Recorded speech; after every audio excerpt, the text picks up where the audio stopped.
Всем привет, дорогие друзья! Хочу с вами поделиться своим самым любимым рецептом бездрожжевых пирожков. Готовится с добавлением соды, и основа будет на сметане. Тесто мягкое, пузырчатое и очень вкусное.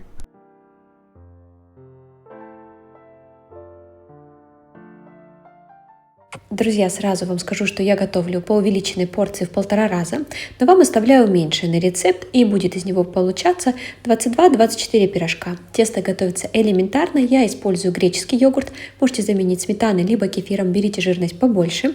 Смешиваем, в моем случае это будет греческий йогурт с яйцами, солью, соду с растительным маслом, и все перемешиваем.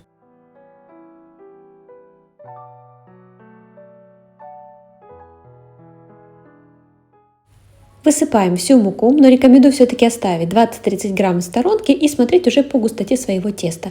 Мука все-таки у всех разная, может потребоваться больше либо меньше муки. Тесто замешиваем в течение нескольких секунд ложкой и потом переходим с вами на рабочую поверхность. Замешиваем до однородности, смотрите, чтобы вся мука вошла в тесто. В принципе, длительного вымешивания нам не нужно, 2-3 минуты хватает.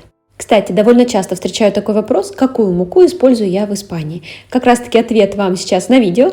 Упаковка стоит в левом верхнем углу. Покупаю такую муку в магазине Меркатона. Тесто переложила в миску, смазанную растительным маслом. Обязательно закрываем пленкой, чтобы тесто не заветрилось, потому что довольно быстро заветривается. И дайте постоять полчасика, чтобы тесто отдохнуло. Для удобства тесто делим на 2 части. Одну часть снова в миску, и с другой части вытягиваем колбаску. И обратите внимание, справа у меня уже разогревается сковородка с растительным маслом, и готова уже начинка. В моем случае будет картофель вместе с луком. И начинку всегда используйте комнатной температуры. Тесто делим на маленькие кусочки величиной с грецкий орех. Если вы будете делать по уменьшенному рецепту теста, что я вам предлагаю, то из одной колбаски будет получаться 12-13 кусочков. Из каждого кусочка формируем шарик. Поверьте, так гораздо удобнее в дальнейшем работать с тестом, но если хотите, можете этого не делать.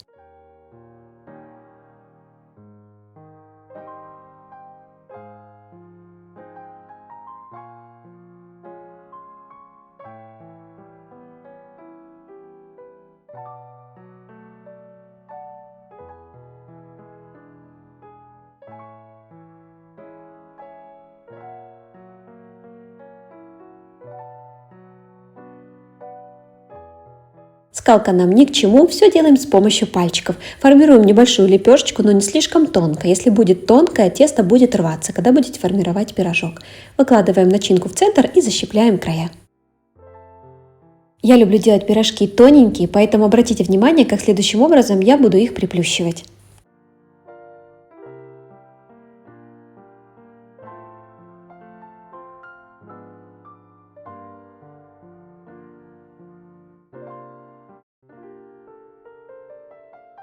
Иногда так случается, что составляющие начинки, к примеру, лук или фарш, дырявят тесто. Не беда, уберите этот кусочек и пальчиками защипните дырку.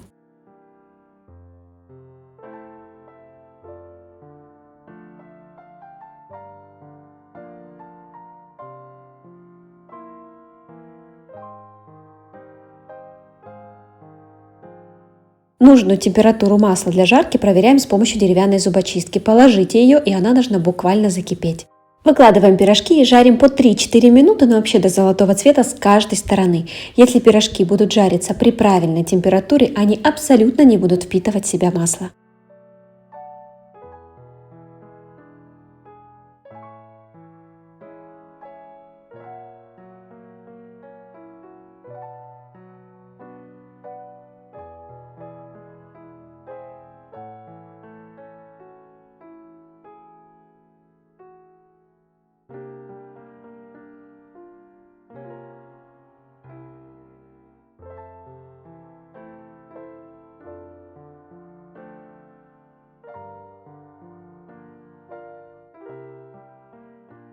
Все то же самое проделываем с оставшейся частью теста.